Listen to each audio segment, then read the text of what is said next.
now time for us to talk about Anora, 5-time Oscar winner.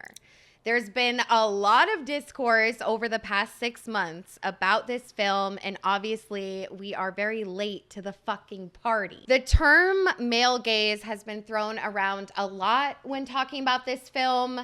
And was Anora told through a male gaze? Do scenes revolving around a strip club require a male gaze? Male gaze was first coined in the context of cinema, but now it is a term used when referencing pop culture and aesthetic concepts as well. And did the film director Sean Baker, a cis heterosexual white male, give us an authentic portrayal of sex work? Did he give us a Cinderella story? What can his film tell us psychologically about sex work? Let's get into it. Bitch, what I was trying to say is this situation got me so wet and so dry at the same time. Exactly.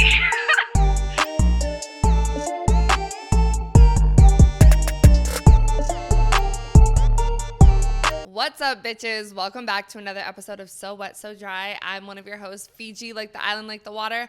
I am a former stripper, if you guys don't know, and I work in social media and marketing. And I'm your other host, Autumn, like the season. Me too. Also a former stripper, if you guys don't know.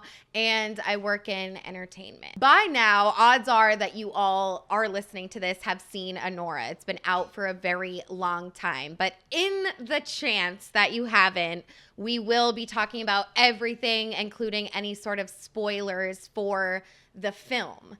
But I think I'm going to kind of explain a little bit about the film if you don't know and don't want to see it.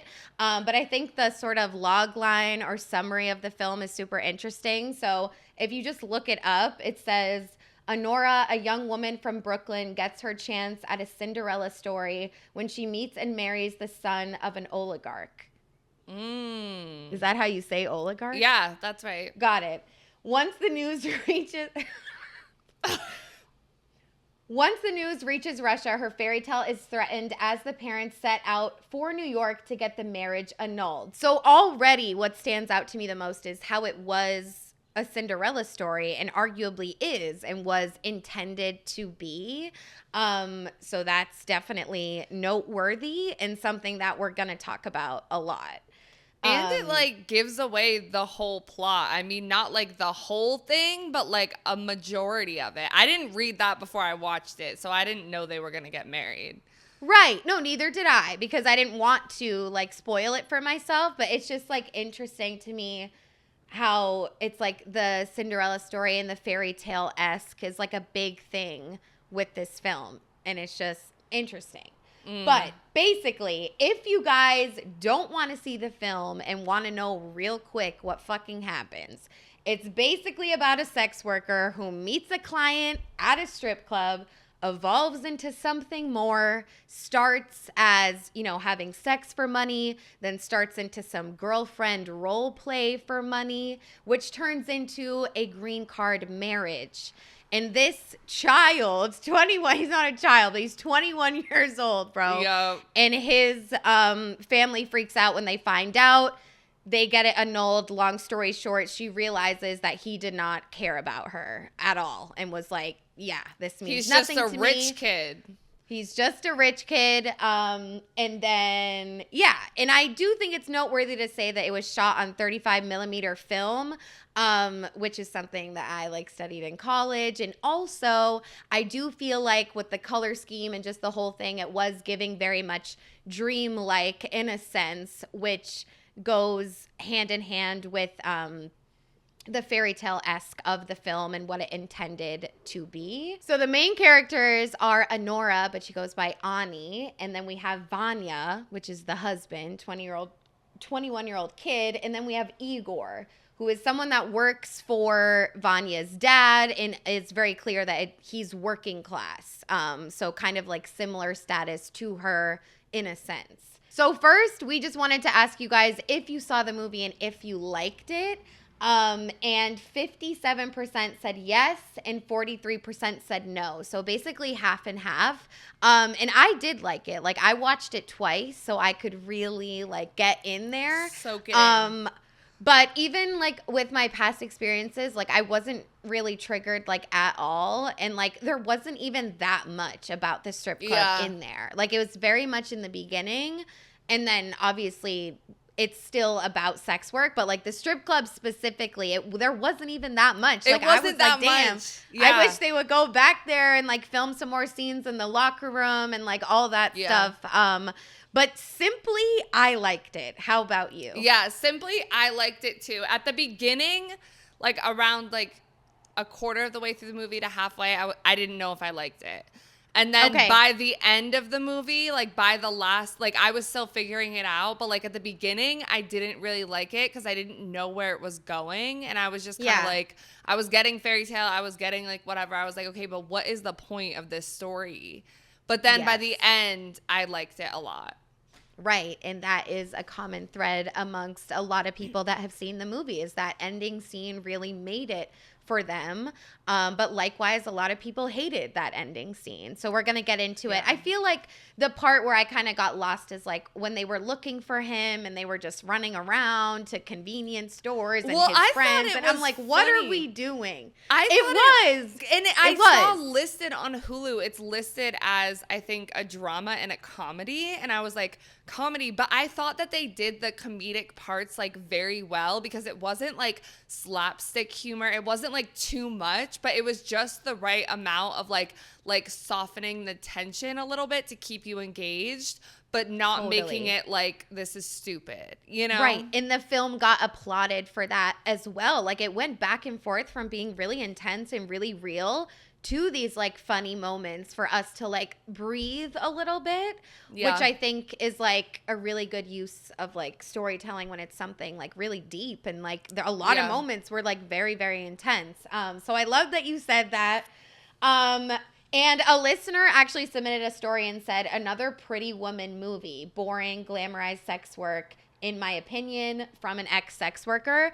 And a lot of people compared this to Pretty Woman, and like there's a lot of YouTube videos like what Pretty Woman never could have been, Anora did, and like all of that. Yeah. I just want to say too, I looked at the Wikipedia page. I wanted to do so much more research on it after I watched the film, but I literally finished it today and I knew we were doing this episode. So, but the Wikipedia page, have you seen Pretty Woman? I have a long time ago and in a class. So like you get it.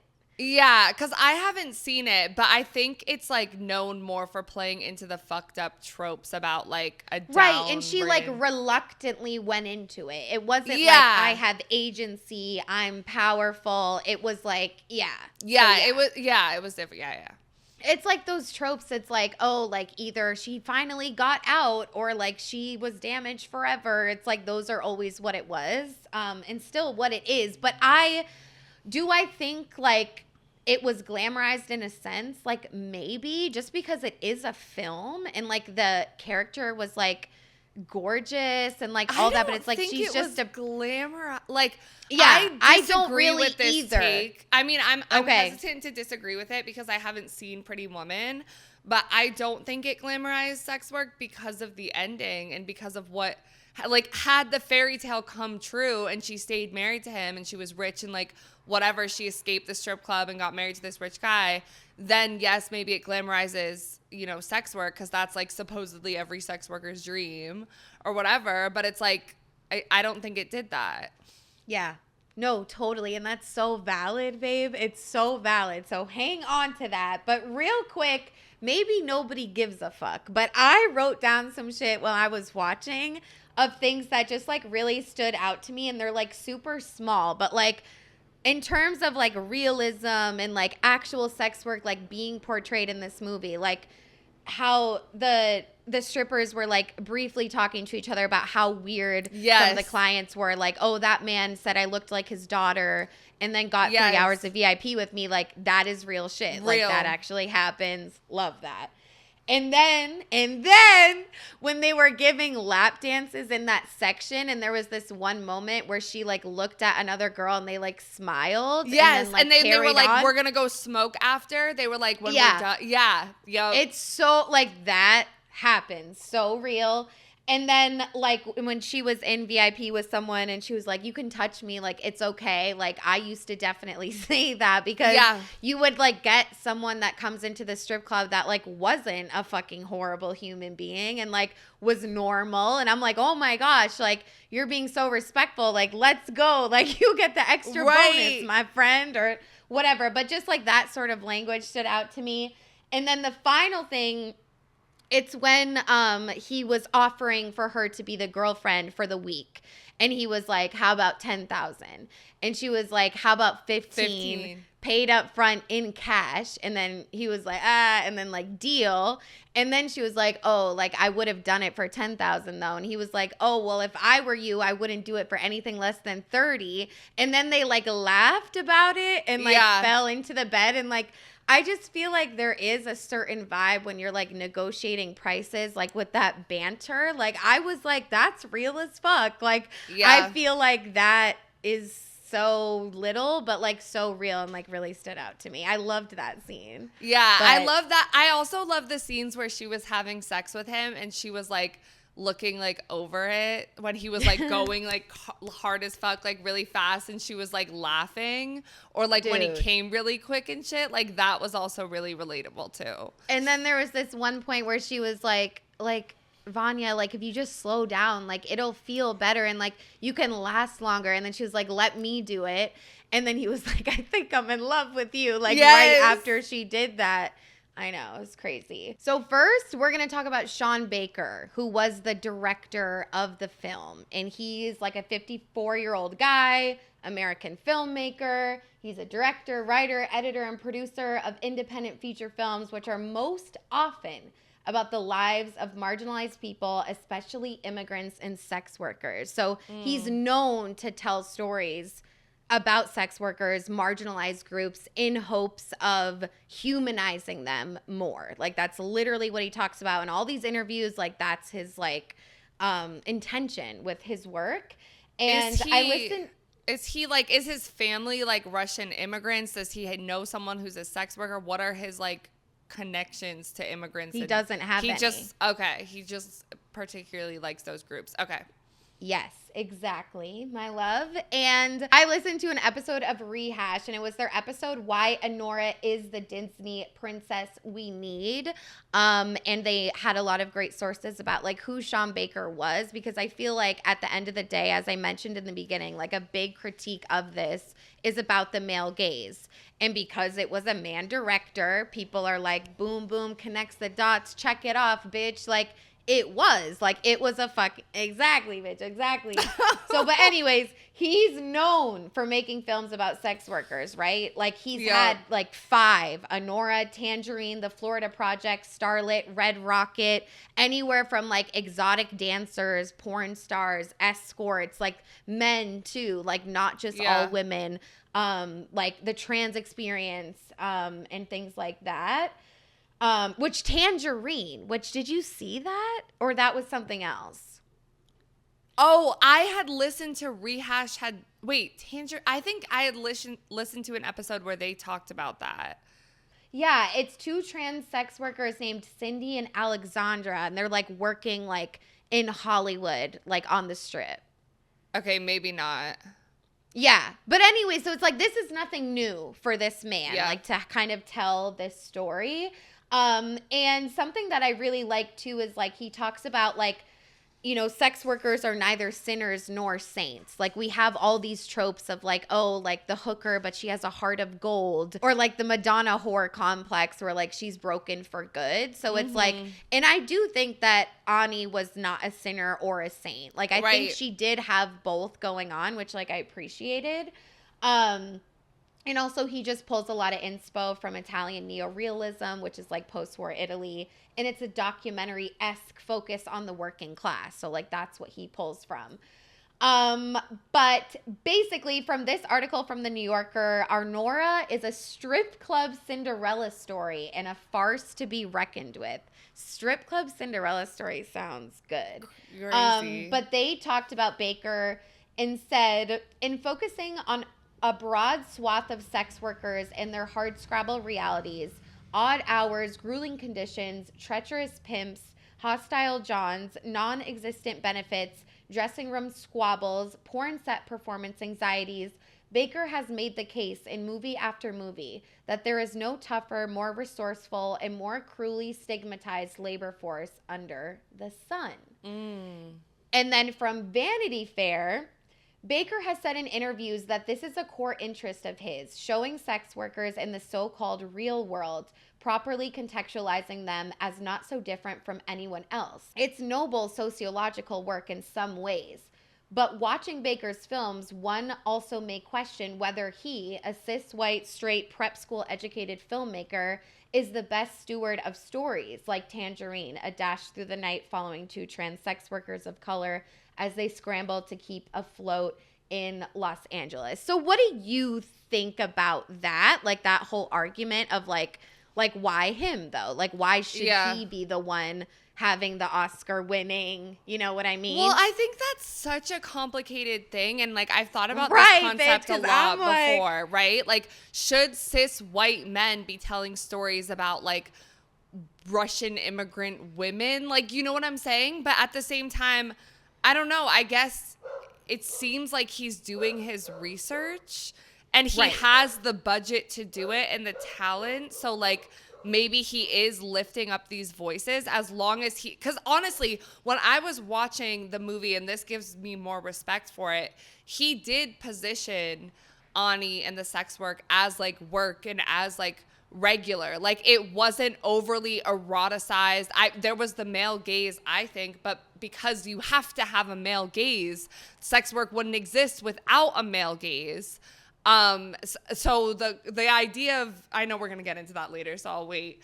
But I think you're eating. He did display it as like real regular work when she was like dancing for him, when she had sex with him, when they were negotiating. Like it was like regular, like she does this shit. This is her job. Move on, keep it moving. It wasn't like, I don't know the word, sensationalized. It wasn't sensationalized in the way that even like maybe Hustlers was, you know, that movie. Yeah, I remember that fucking movie, but I agree. And a lot of people applauded exactly what you're saying. That it's like he has all these intentions. Him and Mikey Madison, who plays Ani, like went to interview strippers and sex workers and went to clubs and like did all, she you know, learned how to dance from them. She learned how to dance, the pole, all of that. The nails she talks about was like a whole thing. Like that was very specific, like the whole experience. But it's like, I'd be lying to say it's like,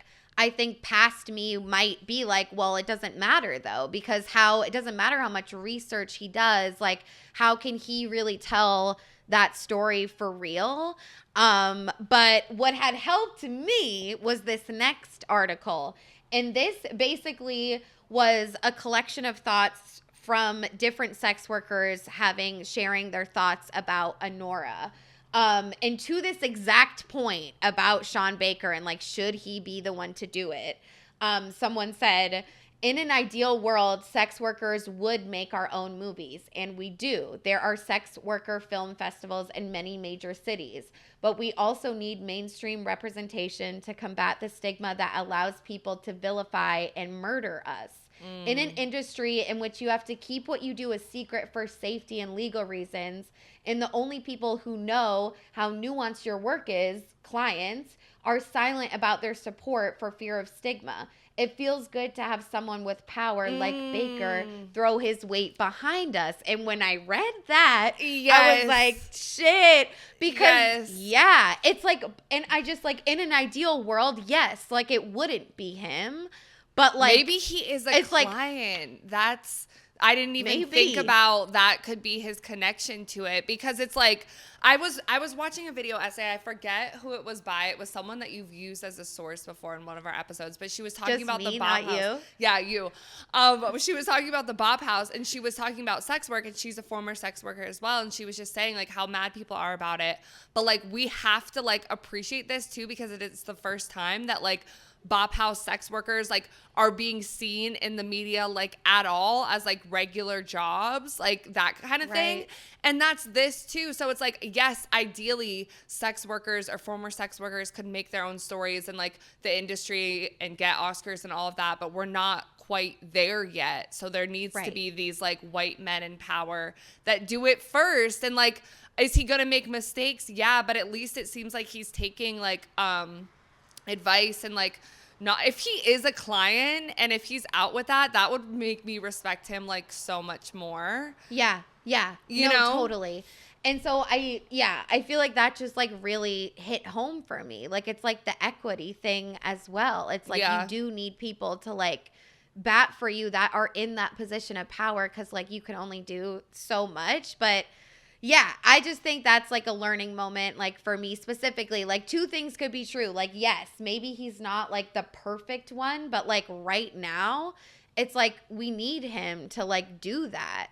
And just going back to what you said about how like the strip club, like it wasn't sensationalized. Like I just like, I had a really hard time. I feel like I'm so clouded and I expect it to be glamorized and sexualized and all that stuff that I'm just like, oh yeah, it is. But it's like, it wasn't. Like it was like, and I feel like that's so hard to do in a place where like patriarchy is upholding the literal poles. Like I don't know, because there was a lot of like shots where it's like the moving camera. I don't know what it's called, and it was like, but it's like a wide like shot. The beginning, and it's like spanning. Yeah, the beginning when they were all doing the lap dances, and they were topless and like whatever. But I loved that. That's why I'm like, you cannot show a strip club on film without the male gaze, because it's like literally how, like I just don't understand how you could do that. I know. I don't either. And it's like, maybe you can, but it's not going to be authentic, because that's not what it's like. And it's like, are there like, you know, queer people going to the club for VIPs? Yeah, like there definitely is. But at the end of the day, it's a very like male, like it was built for literal men. It's a male-centered, Like at the end of the day, like that is what we're working with here. So yeah, anyways, okay. We're already talking about it. We're going to get into the male gaze.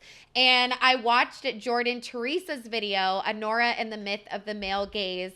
And I kind of came to the same conclusion as she did, in that maybe we've lost what the male gaze really is. Where did the male gaze start, and like what does that look like now, sort of thing.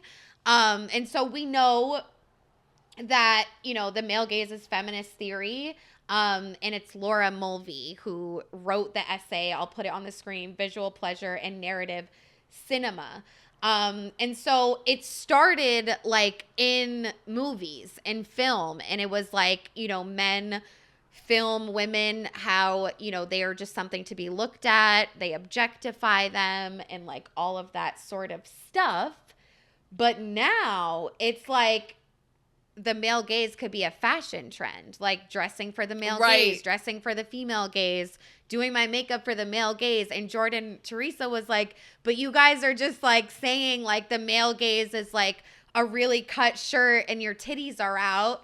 And then the female gaze is like you in like baggy pants. And it's like, what are we saying though? You know what I think like, was like an example of the female gaze low key that Anora did really well?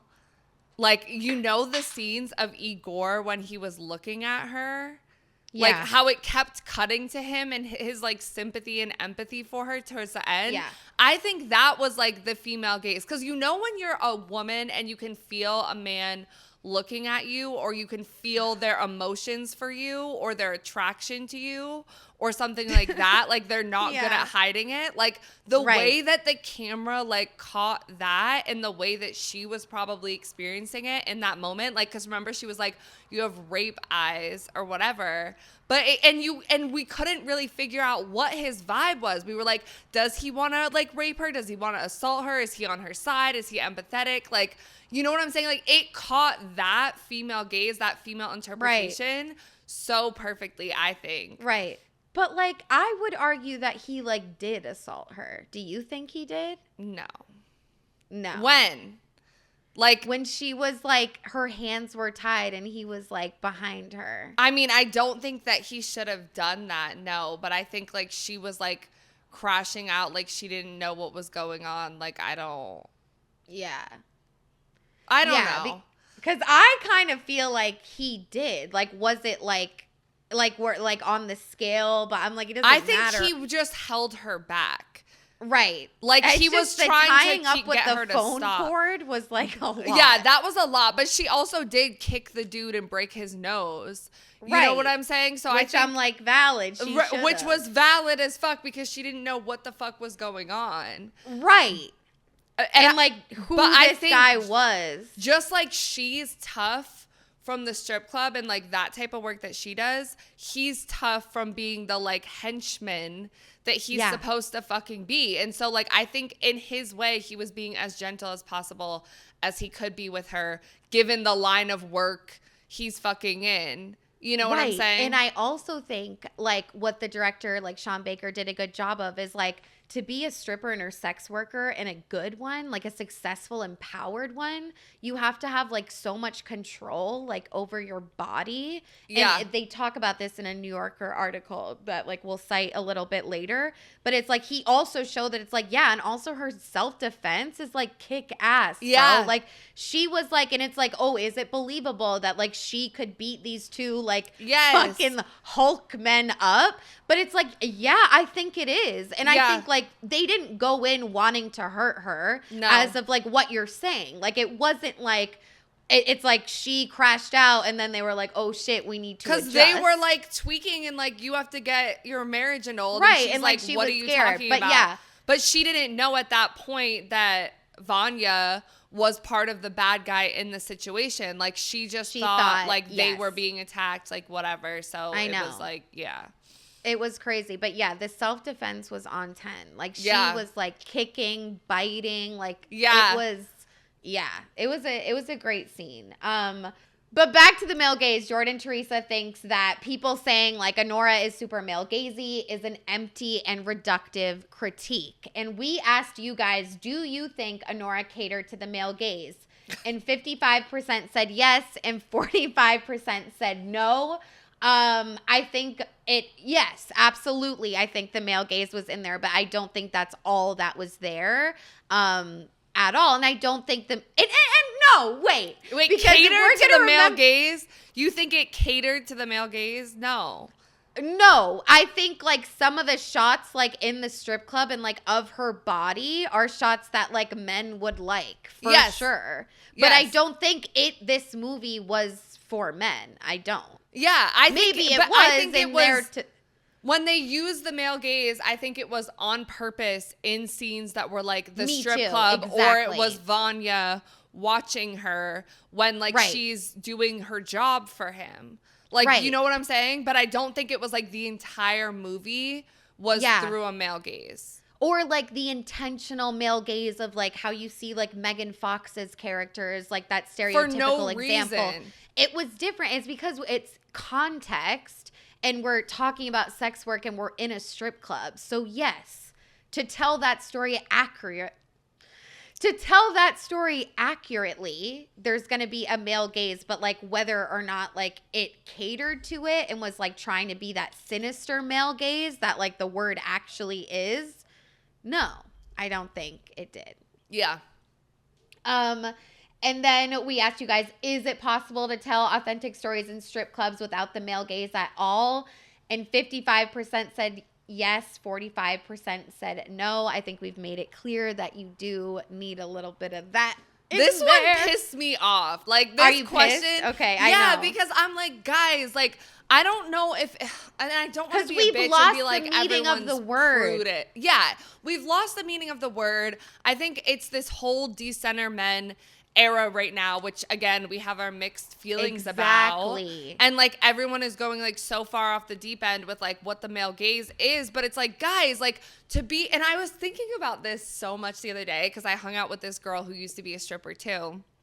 And I was just like laughing because the way that she moves around like the bars and stuff, and like with guys, is the way that I do, which is very, and you too, which is very like flirty, like for no reason. And just like we're at the club, like we're at the strip club, it's and like I'm nature. It's like exactly, and a lot of women would be like, oh, you're a male-centered woman, or you're appealing to the male gaze, or you're doing this or you're doing that. But it's just like, I don't see it that way. I see it as like she's a hustler. Like I was like, bro, like this bitch is baller. Like I love her for doing that, and I feel like more comfortable with you because like I get it. But like a lot of people right now specifically are like, fuck the male gaze, fuck male-centered women. And we don't know what we're talking about. Because again, then you're discounting the profession of this job and the hustle that comes from acting that way. But right. Oh my God. No, I seriously couldn't like agree more. And I feel like something Jordan talked about too is like,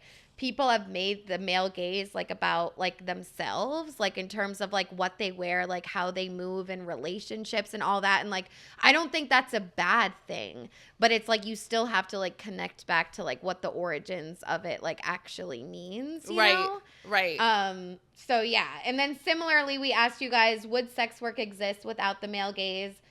29% said yes, and 71% said no. I mean, I feel like, yeah, like it's definitely, it wouldn't work, guys. Or, how? Like, right. How would it work without the male? These polls, I was like, are we like dumb? Like, I'm sorry, guys, but like, I'm just confused. Like, if you voted the opposite way in these polls, I'm not trying to come at you right now, but please like explain a little bit more in the comments because I am genuinely confused. Yeah, I don't get it. I don't get it either. But we are going to watch this TikTok next, and this is a person making the argument that Anora is very male gazy and like not in a good way. Okay.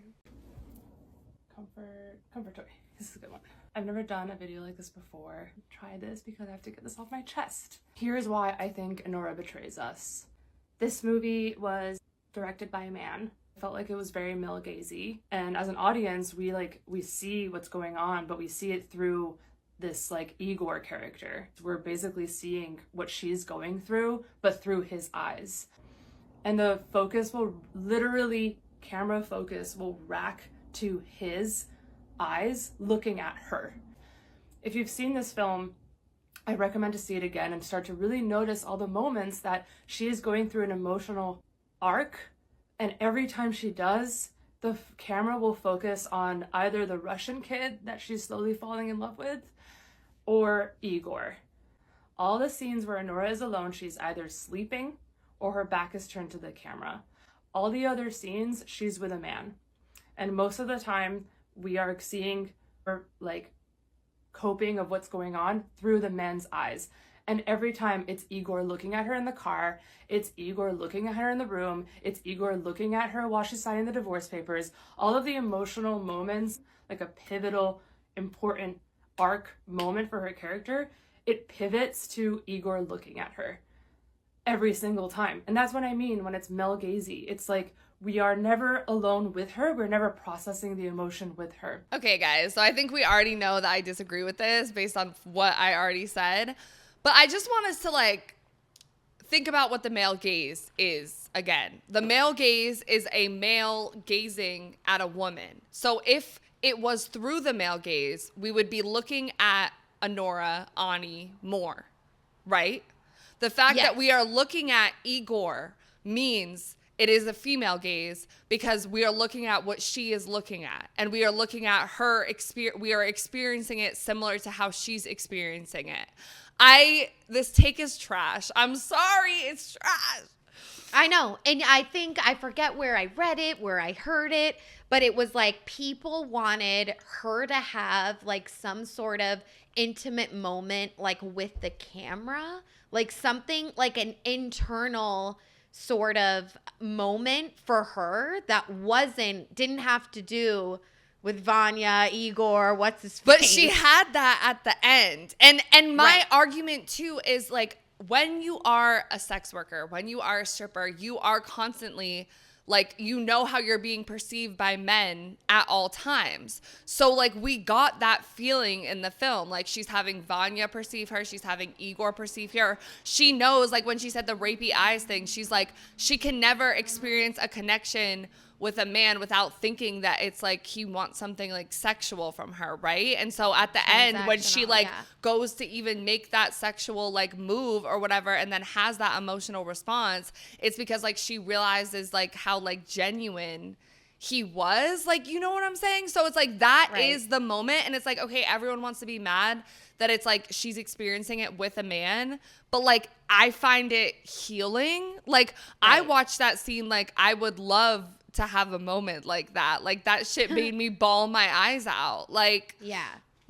And I think it's like you really nailed it when you said people are so in the like decenter men space, and that's why they're like, but she can't have that moment with a man though. Like it can't be about him at all. But it's like, it's not about him though. It's not. Like it could have been any man that made her feel a little bit safer and like seen a little bit more.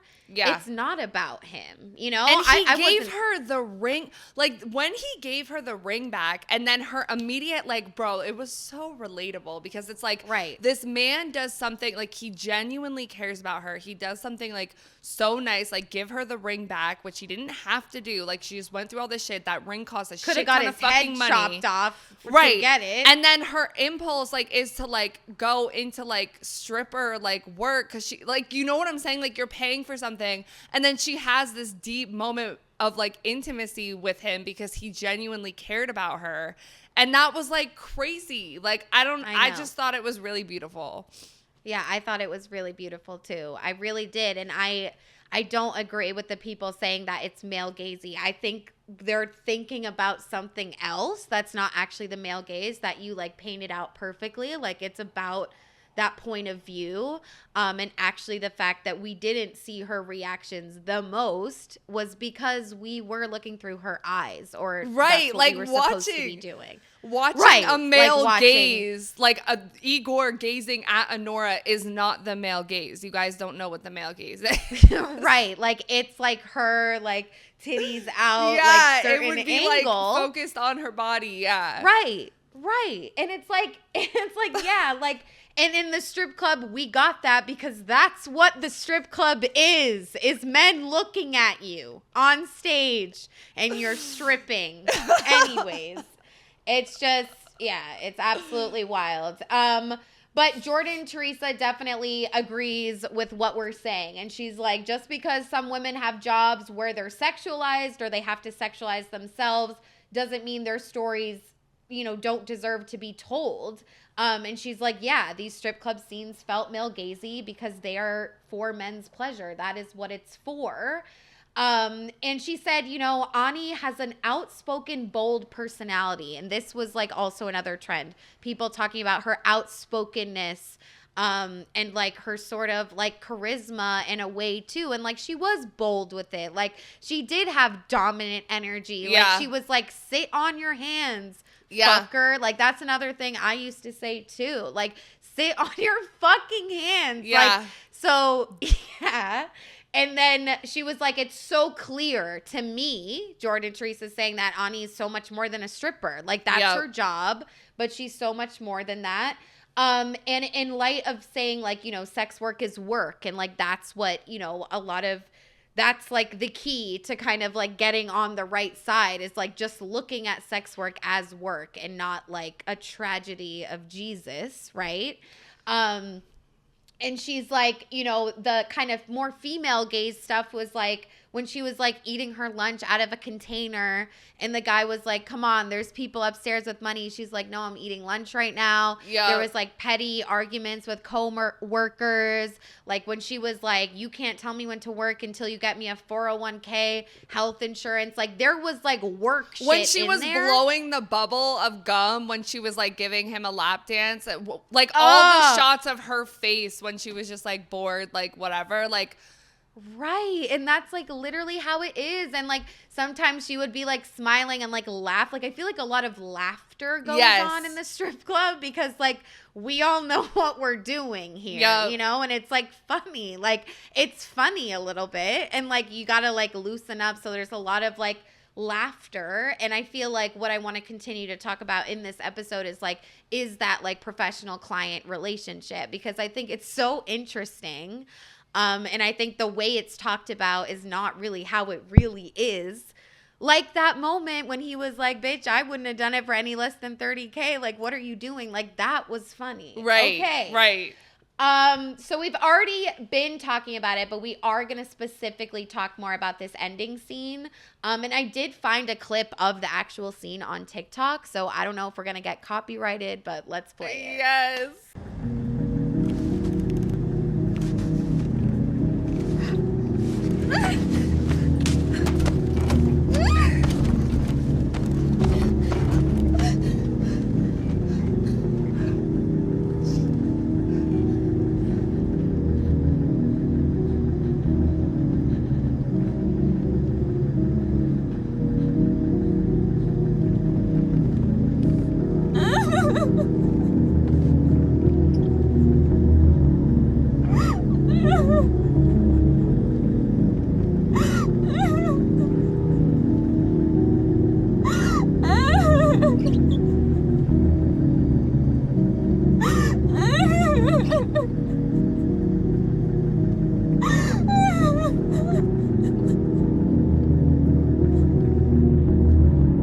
So as you can imagine, people, I got a lot of thoughts about this ending scene. You know what I mean? Like for me watching the movie, I was like, strip club, hot, like we're working.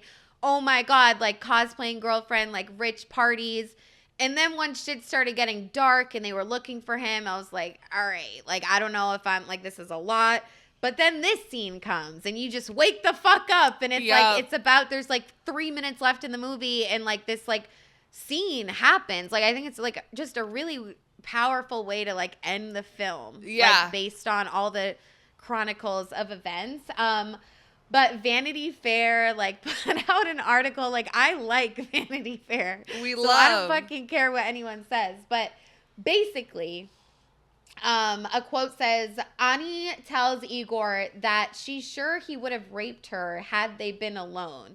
That was crazy. Not crazy and that she said it, but like a moment. And know? That scene was so needed because we God. did not know. And then when he said with his straight face, I'm not a rapist, like it was like I believed him, like because at first I was like, I don't know, Igor, what are we doing? Like that's what I'm saying. Like at first I was like, no, like he is a fucking like he assaulted her, bro. Right? Like right? Why was he so? But yeah, but then it's like they started. He was like, oh, my car is from my grandma, and then you like warm up to him a little bit. Like no, when he asked Vanya to apologize.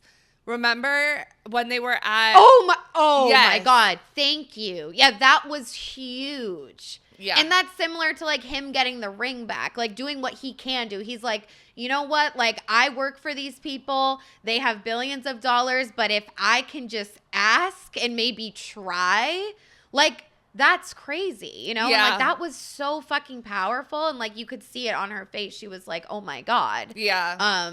But yeah, those fucking parents, bitch. Yeah, I was like, bitches. my son's not going to apologize. Like your son's a fucking pussy ass bitch. Yeah. But anyways, the article says right when they said that, like this arrives right after some guarded flirtation that happened in the gaps between Ani's reminders that she has been assaulted. Through Igor dismisses the idea that he is a would-be rapist. Something sinister hangs in the air. Maybe this is the manifestation of a constant threat faced by sex workers, a nagging but practical suspicion about what men, be they clients or captors, might be capable of. If Anora is meant to end with the uneasy budding of a new romance, it does so with no small amount of reservations.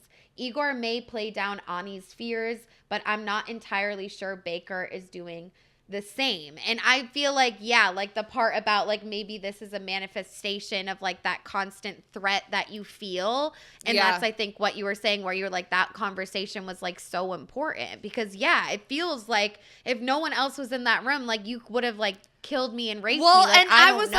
like, the fact that like, and it's not like he let her go upstairs, right? Like, I want to be careful about the language. But, like, I was like, what's about to happen? Are they going to fuck at this house tonight? Is he going to go upstairs with her? Like, there was, like, this looming weirdness. But, like, when he brought her home, brought the bags upstairs, gave her the ring, and then she stayed in the car. She could have gotten out. Like, she was like, I'm staying in this car. She took her stuff off. Like, she wanted to with him. Like, she made the first, like, move. It wasn't him being weird or whatever. He was very respectful. So, you know. Yeah. And if you think about it, like that scene, like the home invasion scene, like definitely could have been a lot worse with like the kind of like rich people and their money and like their kids. Like that's not something you like mess with. And they obviously like, not Igor, but like looked at her like she was just an escort and like a whore and like worth nothing. That it's like, you can imagine like, what if shit did get more violent? Like, would it have gotten more violent like in reality? And like, why did he choose to make that like border, like teetering on those lines of like comedy and like really serious? Like, did she just get assaulted? And you kind of question it, you know? It's like all of these choices.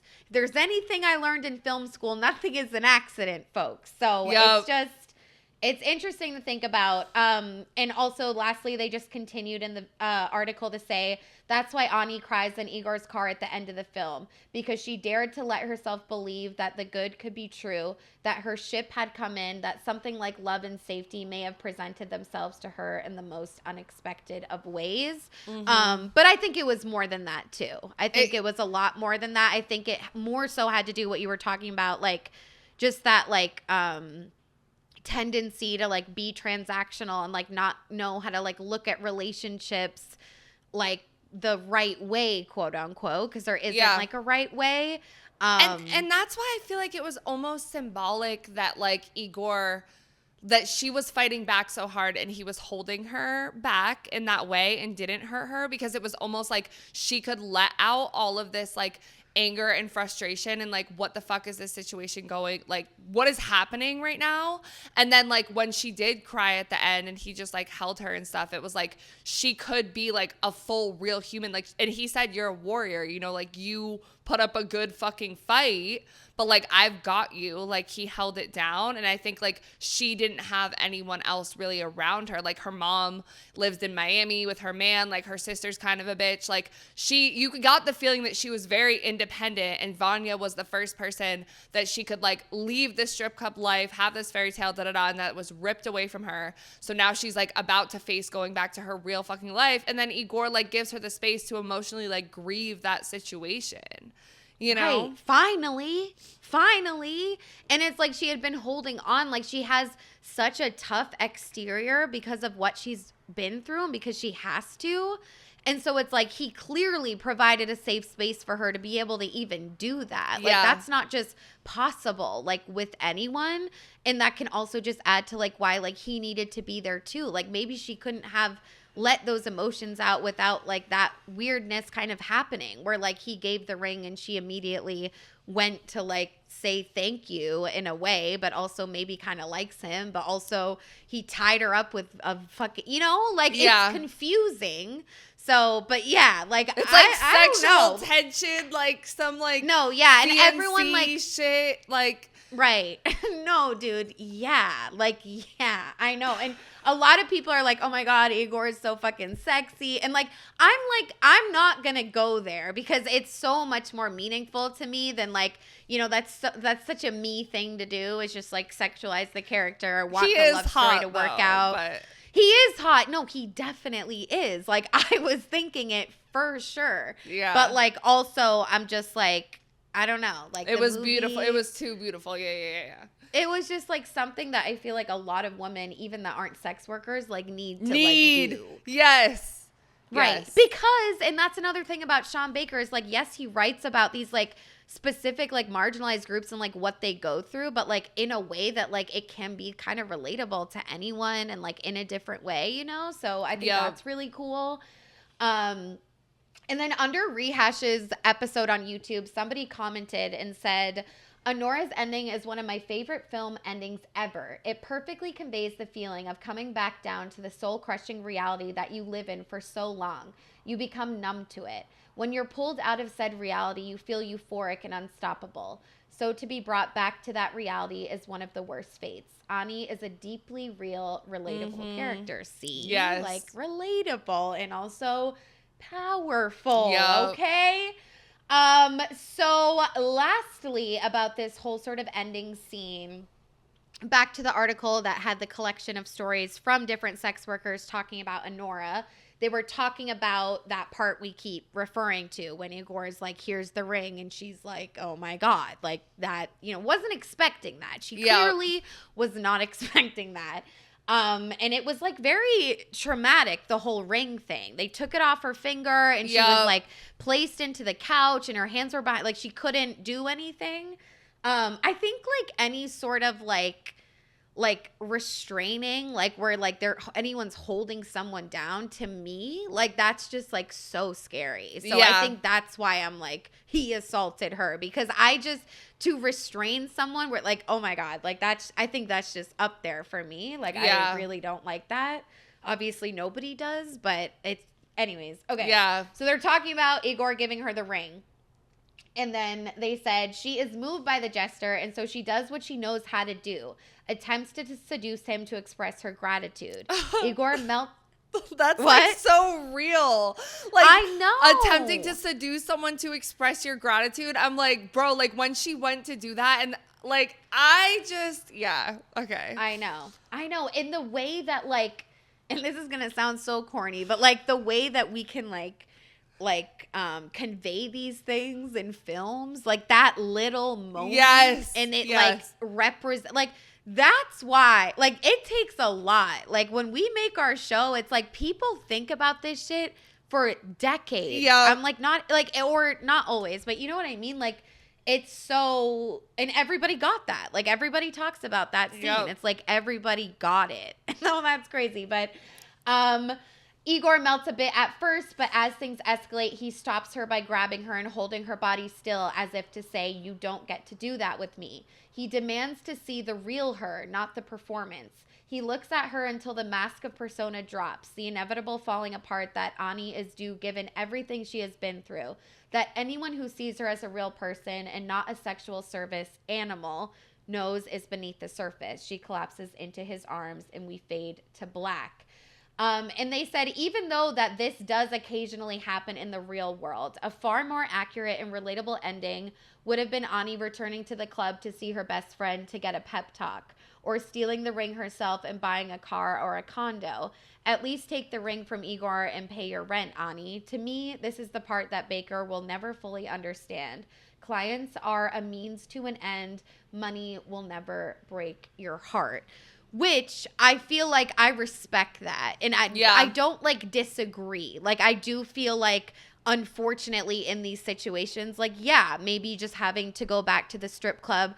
But I also think like, let's not rob like her of like a love story, because you also don't see like sex workers like, you know, fall in love in this sort of movie, but in a really weird like not with Vanya, but like with this new Igor. guy at the end, because they actually, so I feel like I like want to hold space for that. Like I feel like any like past sex worker is going to react a certain way to this on their experience. Like, how could you not? You know what I mean? And part of me was like, this would never happen in my club. There were no oligarch sons popping in, but in the big clubs in Vegas and even in LA, even like the girl that I can was happen. telling you that I'm friends with, like, she's a former stripper who has been with a guy for 2 years that she met in the club and now doesn't have to work. Her life is taken care of and she loves him and they are together and it does happen. But I think, like, going back to the beginning when we talked about this being a fairy tale, like,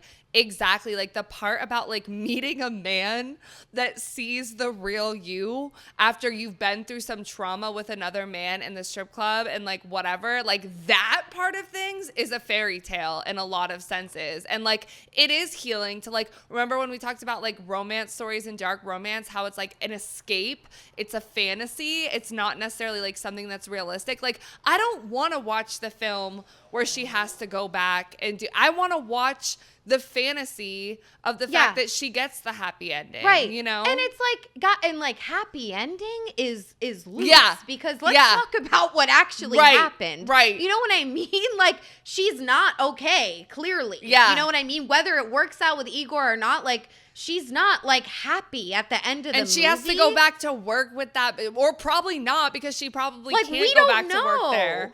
Yeah. Right. So I'm just like, I don't think it was like this huge happy ending. Like, I think it was like a breakthrough for her or like a moment, but it's not like they like went into the sunset and have a yacht. Like, they're still like, you know? Right. So I'm like, let's just and I just feel like there's going to be a million different versions to the story, but like, I do think, like, I agree with his choices, and it wasn't like an easy love story. Like, it's fucking weird. Like, he just invaded her. Like, what, like, so yeah, I think it's layered and nuanced enough. I don't think we need to just go back to the club.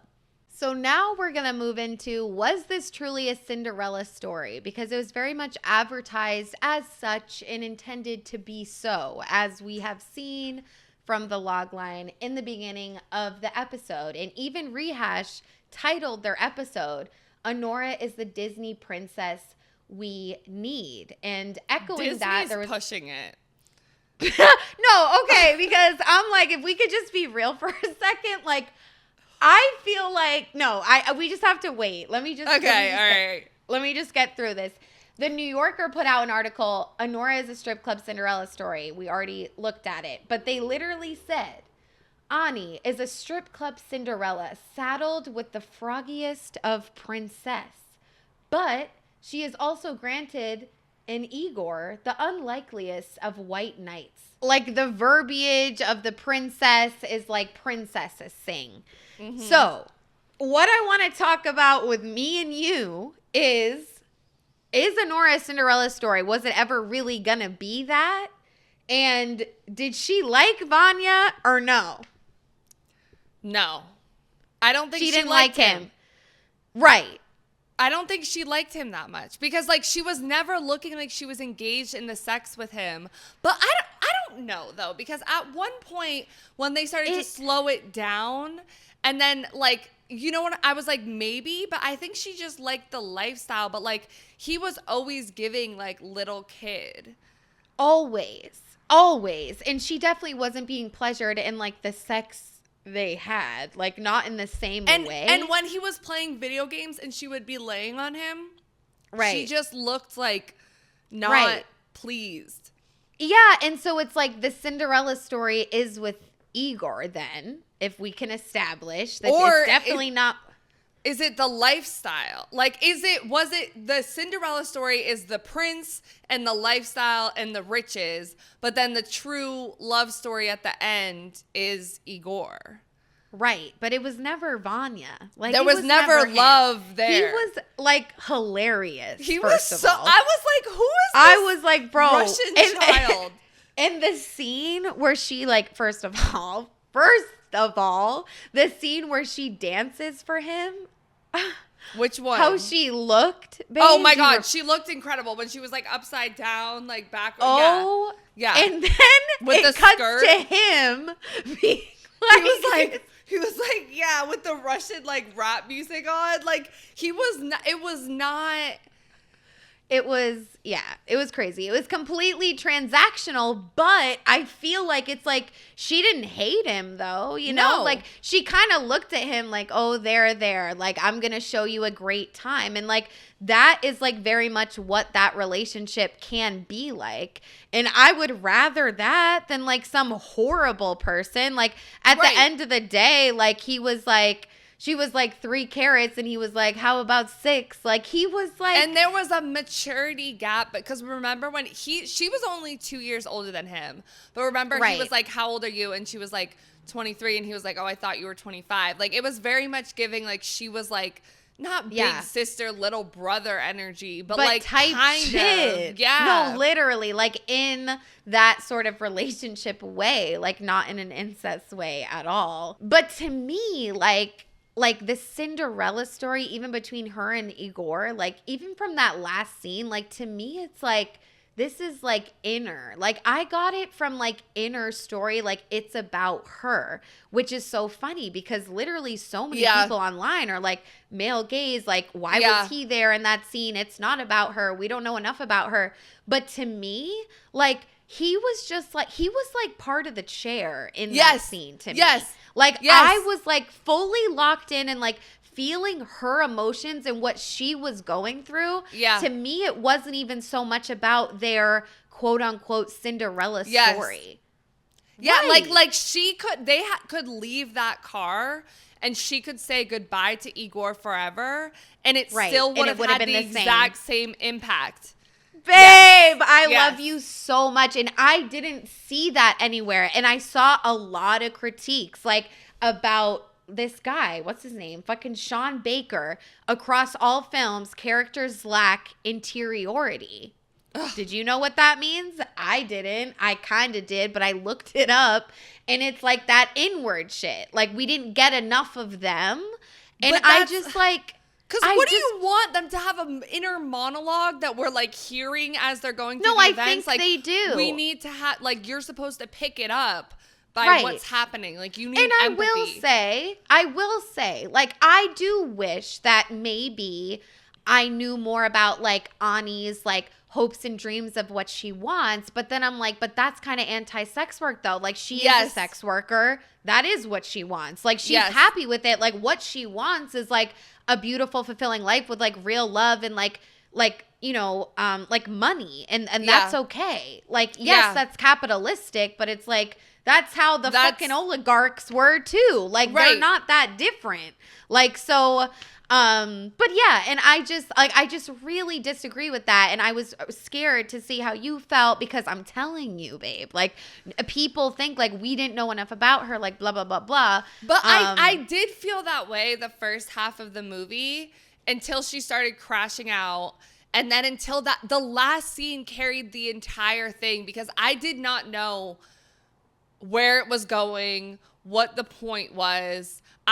Until that last scene, like that made up for everything else because it was like exactly, it almost makes you question like, well, do we need to see more of her in order to humanize her as a sex worker or a stripper? Like, does the movie need to do all of that extra work in her character, or can we just like, we should be able to get that anyway? And that last scene, like you get that, like, you know, Yeah, and it's like she did have like a tough exterior throughout. And like I found myself being like, oh, like what is she like really thinking? And like even like the first time she went over to Vanya's and she immediately like took off her clothes and was like, do you want to take yours off? Like part of me was like, damn, like, is it really like that? Because, like, in my experience, like, it was like, you have a drink first. Like, you, like, ease into it. But she was, like, straight to business, bitch. But I was like, maybe it is like that. Like, when it comes to escorting, like, I really don't know. Yeah. But, like. Well, I think. So. What? No, it's just funny. Like, it was very much, like, right to business. But I'm like, maybe because it's, like, she pays by the hour. It's like she didn't really want to be there. It's like, let's fuck so I can leave. Well, and I think it's also the whole, like, she's not a sinner or a saint either in this. Because even though she was duped in the sense that, like, she thought she was getting married. She was getting this, like, fairy tale life, whatever. Like, she was very clearly, like, more mature than him. And like you could see her being naive when she was like, God. like, shut up, like, don't lie, like, you really want to marry me, like, are you sure, like, whatever. Like, she did believe it, but it almost is to a certain degree, like, you know, how we saw how immature Vanya was throughout this show, and like she kind of let herself get like lost in the riches, wrapped up, and like forget almost that like this is a rich kid like partying, and like this was never gonna be the fairy tale that like you thought it would be. And she never took him serious. Like he was always, she's like, what are you interested? And he's like, special sex. Like, and she's like, special, okay. Like it was the whole time. It was just like that. And so I think that was the most confusing part of the film for me. I was like, well, why did she care so much that they were gonna not be together? Like, she doesn't really love him, but it was about like the lifestyle, and she maybe never thought that she would ever be married. Like, maybe that's something she's like really wanted, like forever. And that's the work that I think that people are like, where is her internal complex interior? It's that like, whatever it was with Vanya, she wanted an escape from the world that she was living in, and she wanted the riches. Like, she wanted to like, and she got it at home with him. Yeah, she got it, and then she immediately was like, it was being threatened to being taken away from her in like a very violent and scary way. Yeah.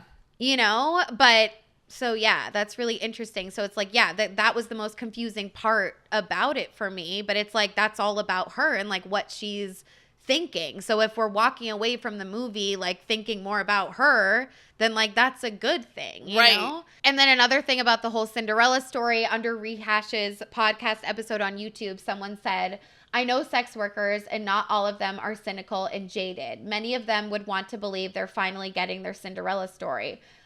Anora never really believes that they're in love, but she does believe that the marriage is real and she is finally free. So she desperately holds on to the idea that Yvonne has some common decency and will take care of her.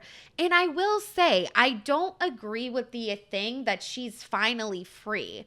I don't think they ever showed us anything about her like not liking her job. I don't know. Because at the end, when she's like, you know, her best friend at the strip club, and they're like, oh, like, you're leaving, and then the bitch is like, oh, I give it 2 weeks. It's going to last 2 weeks. Like her other friend is like very happy for her. So I feel like her friend being happy for her is doing the work of like, oh, you made it out. Like, you know what I'm saying? And then the other bitch is like mad. So I think it gives a little bit of like, okay, you made it out of like, maybe not just a strip club, like you hate it there, but like that, like your sister's place, like you don't have to worry about like working in the same way as much. I think maybe like I was projecting a little bit, because like to me, like especially in the beginning, it seemed like she was like genuinely happy with the job, and I'm just like, oh, yes, like we're, you know, but it's like the reality is that, is anyone fully happy doing that job? Like, it's hard. Is anyone fully happy doing any job? No. So it's the same thing, but yes. Okay. And then lastly, they said she is from the generation that grew up seeing modern Cinderella stories in movies that make us think this is the dream. And so she lets herself get hopeful. She's not stupid, just hopeful. That is so true. Like cause like her being 23 and like right now the whole like so young. Yeah, but like a guy needs to pay for your everything. Like that is a big soft girl life. Like that is such a trend right now that like, yes, it is the Cinderella story for a 23-year-old. Bro, I'm telling you, the YouTube comments, people need to start publishing articles. Like, people really eat in YouTube comments a lot of the time. And sometimes, like, I, like, my, like, bad research skills, like, I forget to look. And sometimes, like, the comments are, like, the most interesting part of, like, what people took away from it. But yeah, and I think that's probably why a lot of people ate this movie up too, is because everyone does like sort of like, that's not my dream, you know? Like I really don't want all those riches like that. And for someone to just give me everything, like that makes me like literally uncomfortable. Yes. But like, I like get it. Like it is modern day Cinderella story. Anyways, so getting into our last section here, as we know, Sean Baker's motivation with all of his films, and Anora definitely be included, is to humanize sex workers and marginalized groups, like even just lower class, like working people, things like that. So what did this film tell us about sex work, if anything at all? We asked you guys, do you think Anora gave an honest portrayal of what it can look like to be a sex worker? And again, you guys, like the 50-50. The 50-50. But 45% said yes and 55% said no. I did. Like, I think, like, honestly, it's like it could look like so many different things is what I'm, like, gathering. But overall, like, do I think it had authentic representation? Like, I do think that. Yeah, I think so too, besides the whole marrying Vanya situation. The, like, him coming in and, like, sweeping her off her feet. Like, that is much more rare. But the, like, her actually at the club working was accurate. Yeah. And I do think it's more rare for, like, because it's, like, the common stripper is not working at the places where, like the rappers go. But, like, it does happen. Like, if you're at those clubs, like, you never know. Like, everyone goes to the strip club, and, like, that can, like, very well happen for sure. Yeah. But yeah, I would be interested to see a film more about, like, the everyday stripper. Like, you just go to work, like, you know what I mean? Right. But it's obviously, like, a film and all of that, but I agree. And I do want us to talk a little bit more about the professional and client relationship, like, when it comes to sex work. Like, nothing, like, crazy, but, like, if you want to share anything. Like, I feel like for me, like, it's varied a lot. Like, I feel like I've made, like, almost, like, a genuine, like, friendship with people. Yeah. Like, we're on the same page.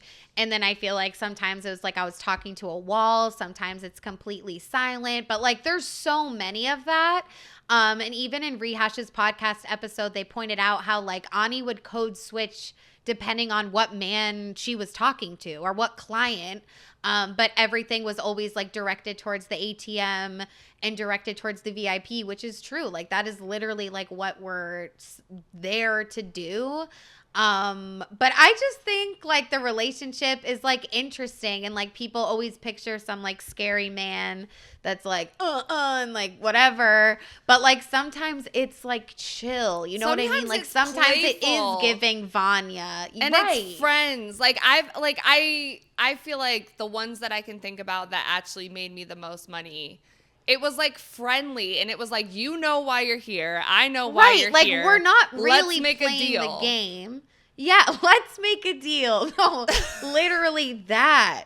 And, like, it's, like, genuinely, like, there was this one regular that would come to the club, like, in California, and, like, I would be excited to see him, like, for real. Like, I was like, oh my God, like, I'm going to have an easier night. Like, he's going to take care of me financially, and, like, I can just be myself. Like, I don't have to try any new tricks, like, you know? Yep. And it's just, like, it can be like that, and I don't know. So I did like how it was, like, it can be Vanya, like, a young kid that's, like, stupid. Like, that happens all the time. Like, yeah. So, and then I did appreciate, Rehash did talk about this, and Baker has said that he is very much interested in the relationship between the professional and client when it comes to sex work, and, like, works hard to, like, portray that accurately in his films. But Rehash touched on some duality, and I'm going to quote, like, a sentence they said that I did really like. And they said, just because Ani is an operator doesn't mean she's a girl boss, and just because she's socially shamed does not mean she's downtrodden. So it's like the duality of those things, and it's like those stereotypicals of sex workers. Like, she really, like, I really think that she was dynamic in the way where she wasn't just one thing, and you saw, like, all these different sides to her.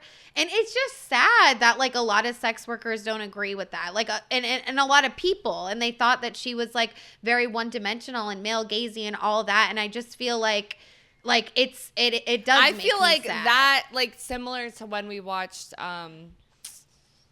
what is it, the Blake Lively one, It Ends With Us. Yeah, similar to that. I think it's more of a projection of, like, how you see people, or maybe see yourself, because I think, like, it showed Ani's, like, naivety, and it also showed her strength and her hustle, and, like, all of those scenes, just like It Ends With Us, had, like, the complexity of the abusive relationship, and then people were mad at the end when he held the baby and whatever. It's like, well, okay, you want someone to be a sinner or a saint, And they're not. They're somewhere in the gray area. They're somewhere in between. This is reality. You know what I'm saying? So I think I agree. Yeah. And then lastly, so we did ask you guys, do you think Ani was a deeply layered character? And 18% said yes, and 82% said no. So they said no, she's not a deeply layered character. That's crazy. I think so too. And like, do I think you have to think critically a little bit about it? Yeah, maybe. But like, honestly, like my comprehension skills are not great. And like, I fully saw it. So I'm just like, you know what I mean? You also have the lived experience that like makes you relate to it. Whereas like some people may not, which is interesting that like some sex workers didn't get that. And like that to me is more interesting to unpack. Like if you are a sex worker or a stripper and you like watch this movie and you like didn't take that away, please comment. But I think to me, it's lazy viewing to not think that she's a layered character. And it's almost like, but it's also, if you did any research about the movie and know that Sean Baker is a cis heterosexual white man, and then I could see why you would expect her to not be too. Right. So I want to like hold space for that also. But like, I didn't think she was deeply layered until the like second half of the movie. Right. So yeah, I agree. And it's like, I don't know, maybe people wanted it to be more obvious. Like you didn't have to work so hard to think about it. But I don't know. Like, are we like expecting too much? Like at the end of the day, it's like, it's a movie about a sex worker. Woohoo. Like, I like, it's just like, let's just, for what it was. I think people want it spoon fed to them. Yeah, I do too. And not to do the like work and I think like I've thought that before about myself as well. Like I'll include myself in that. But let's watch 2 TikToks. One is kind of about this argument of like her being like a 2-dimensional character. And then one is kind of like, no, she's not. So let's watch the argument that she is a 1-dimensional character first.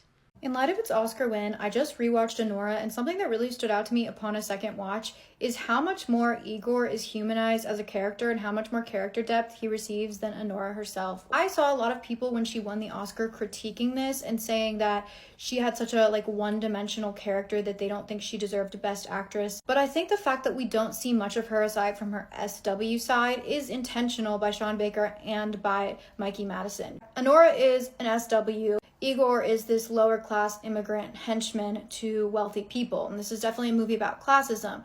But the difference is that because Igor is a man and because he's not in specifically the industry that she is in, he is still allowed more humanization. For example, we know that he lives with his grandmother. We see that he won't give her a pill that she wants because he says that's not what he does. We get the moment where he says that his car is his grandmother's car. We get these constant glances of him like doing these small acts of kindness that are out of his character or out of his career as just the henchman. And we don't get those from Anora until the end because we're not supposed to. She is not allowed any humanization in this world that society and she have created for herself. See at the end of the movie in that like just horrifying end scene when she finally breaks down that she has been putting on this front, and the only side of herself that she seems to know, that she seems to be able to access anymore, is her SW side. I don't agree at all with the take that she was 1-dimensional.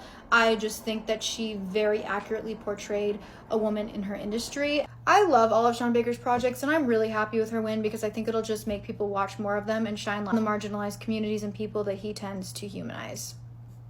I was expecting to like hate this take and disagree with her, but I think she's right. Like I think like the way Ani and Anora was portrayed in the film was somewhat 1-dimensional, but specifically like for a reason, because she had to have a harder exterior as a sex worker, being like she was playing a role as Vanya's wife to a certain degree too. So like she's not gonna let her like guard down completely. She knows what she's signing up for.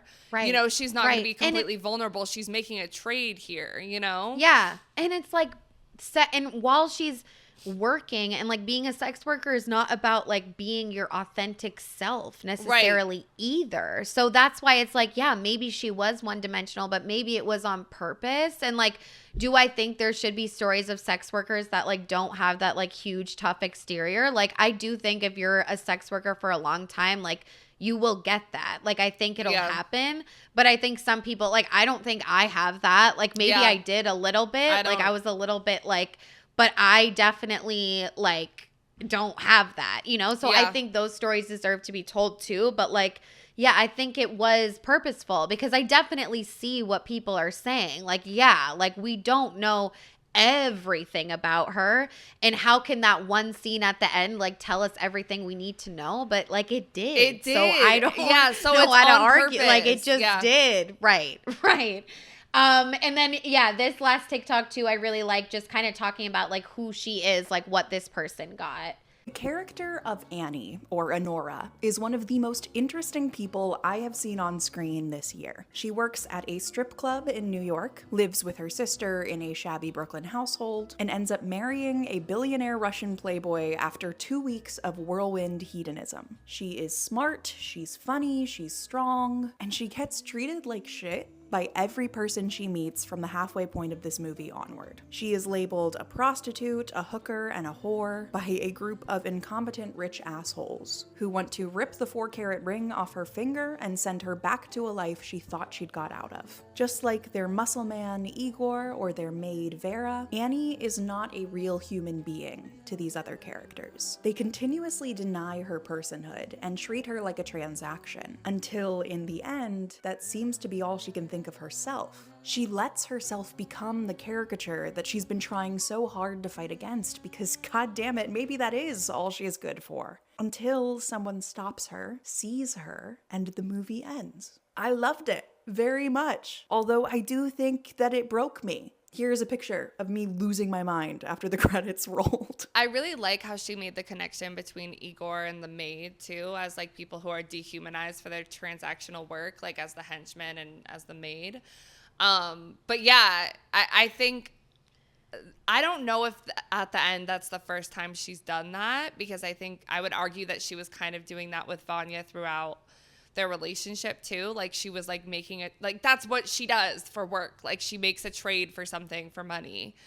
Right. But yeah, that same feeling at the end of the fucking movie. Yeah. I was crying. I had to sit with it for a minute because it made me think about like, you know, obviously as former sex workers, former strippers, like we have complicated relationships with our sex lives, like with the things that we've done with like whether people will love us or not, as we talked about in the Bop episode, for like, you know, our Bop history, I don't know, whatever. And it's like, just like having someone like hold you for a moment and like see you, and a man is like a moment that like I think so many women, whether you were a former stripper, sex worker, like you said before, like would love to experience, but don't know if we'll ever get. And it's okay that like a man was there. Like it's okay. It's healing that it was.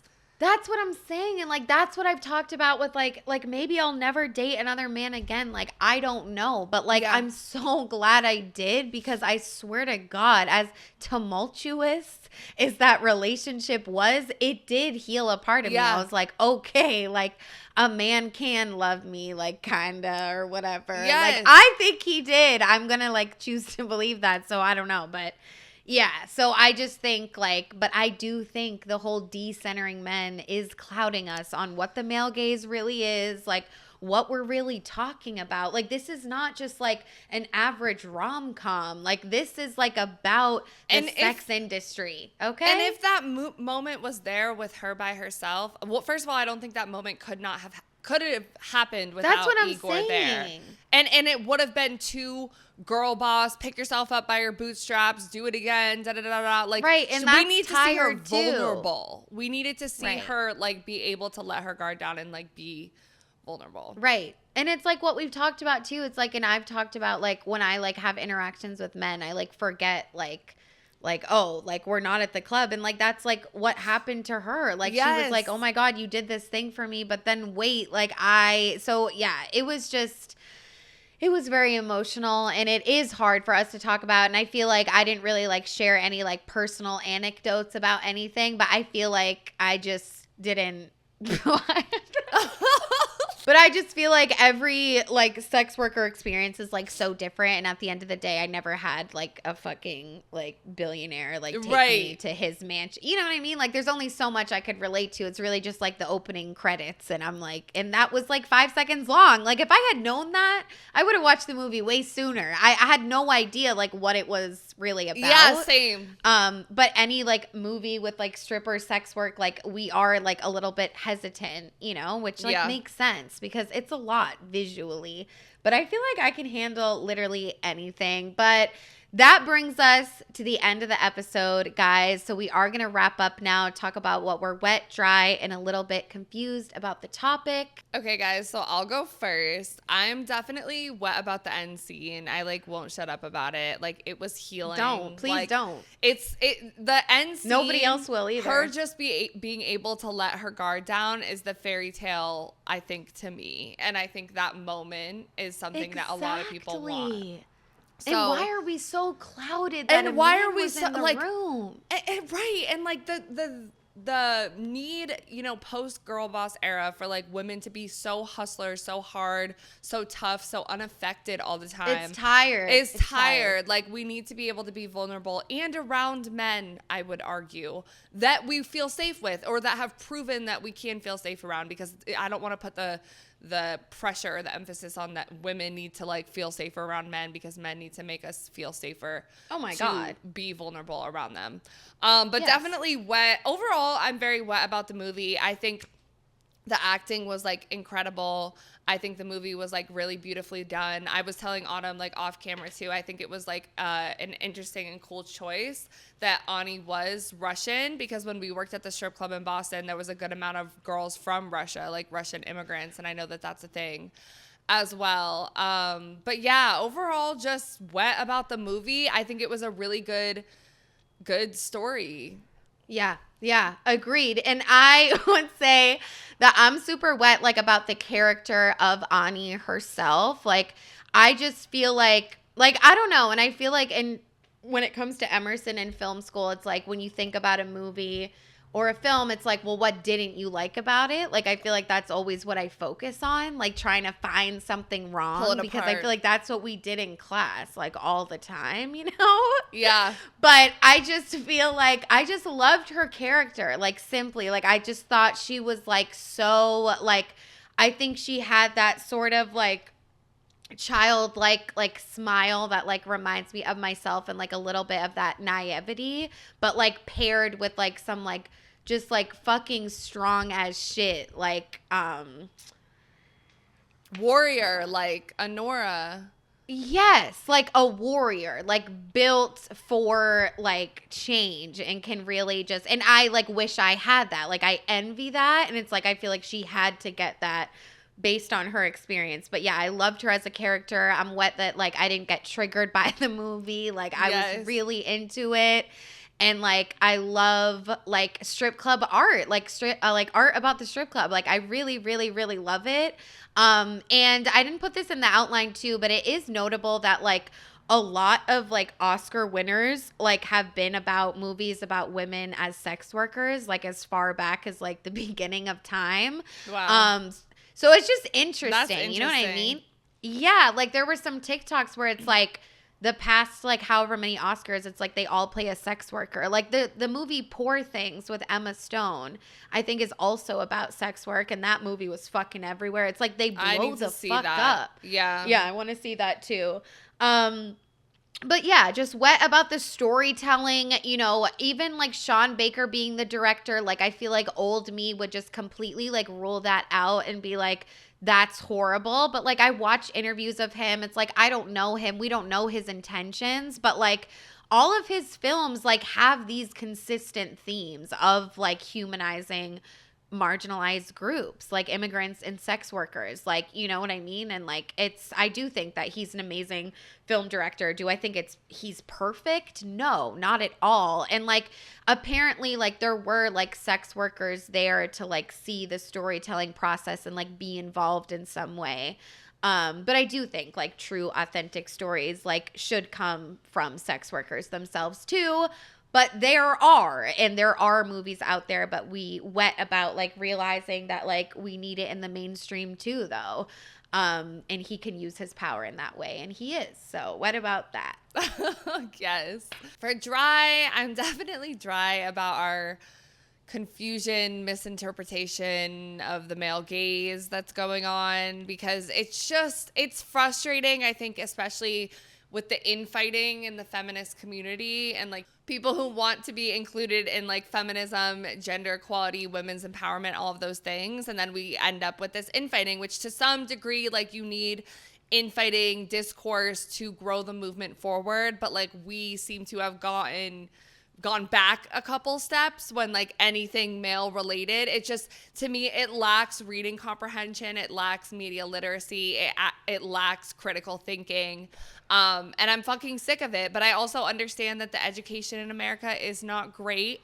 We all know Trump's about to defund or has already the Department of Education. Like public schools aren't like, you know what I'm saying? Like I want to like realize that access to education is limited. We had a great education and bachelor's degree. So I want to clock my privilege there. Right. But I do wish more people did their research on the male gaze situation. And I think that's really all that I'm dry about. Yeah. Yeah, I definitely would agree with all of that. I feel like I'm definitely dry on like people looking at Ani as like a one-dimensional character. And again, I did see TikToks that I'll put in the sources of like sex workers saying that like they felt like she was one-dimensional. They felt like Igor being in the car in that scene was a disservice. Like they wanted that intimate moment with like just her and the camera and like whatever and like her feelings. But I think that's okay. Like, it's all right that you got that from that. Like, that's not a bad thing. And I feel like what you're saying about people just projecting and like based on their experiences, and it's like, it makes sense.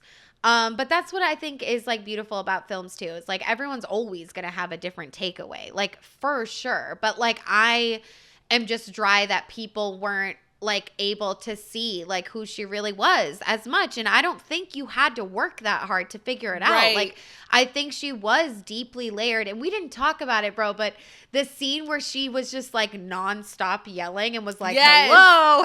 Yeah. And like people like in like film terms or like an article I read, they called it like a pot boiler scene where it's like everyone's improv yelling and like you don't really know what's happening. Like it's kind of disorienting a lot. And apparently Sean Baker like has a lot of that in his films, like these sort of pot boilers. Okay. But Mikey Madison said like, you know, it was important that she was like, I just didn't want her to stop talking in that scene at all. And it's like, I do believe, like I went back and forth. I'm like, did she really like use her voice? And like, I think she did. Like even in the beginning, like her just with like setting boundaries, like sit on your hands or like this like that's not go to the ATM to do. Yeah. Right. Like it's not easy. Like you have to like learn how to do that because like as a woman and like being in that dominant position of like, no, like this is what we're gonna do or we're not gonna do anything is not an easy thing to do. And we saw her do that effortlessly with ease in the first half of the film. But anyways, yeah. So I don't know. Like I'm just dry that people weren't able to see that because I thought that she was loud and proud and like I was with her. Like she is the star of that movie to me, and she was supposed to be, but a lot of people are like, you know, she wasn't. Yeah, but fuck 'em. Yeah. Fuck them. For confused, I think I'm the most confused about the assault situation. Was it assault? Was it not? Bro, I feel like it was. I honestly feel like in like human terms, outside of it being a film, it would be assault.